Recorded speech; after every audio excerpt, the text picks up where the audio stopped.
കോളേജിലെ പ്രിൻസിപ്പളും ഒരു സ്റ്റാഫും കൂടിയുള്ള ഒരു റീലിനകത്ത് കാണിക്കുന്നുണ്ടല്ലോ, കണ്ടില്ലേ നിങ്ങളാരും? ഇല്ല. Oh my God.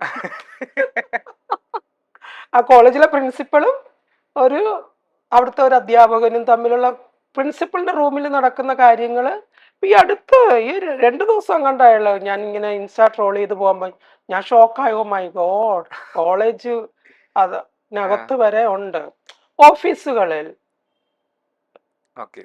വീടുകളിൽ ഇതെല്ലായിടത്തും സംഭവിക്കുന്നതാണ്. പിന്നെ ഇതിനൊക്കെ എന്താ പറയാ, ഓരോ കാലഘട്ടങ്ങൾ വരെ ഓരോ പേരിട്ട് വിളിക്കുന്നു എന്ന് മാത്രം. ഇത് പണ്ട് പുരാതന കാലം മുതലേ നടന്നു വന്നിരിക്കുന്ന ഒരു സമ്പ്രദായമാണ്. ഇങ്ങനെ ചൂഷണം ചെയ്യാന്നുള്ളത്. ചൂഷണം ചെയ്യൽ അന്നും ഇന്നും ഒക്കെ ഉണ്ടെന്ന്. അതിനൊക്കെ ഒരു അതിനൊരു അവസാനമില്ല.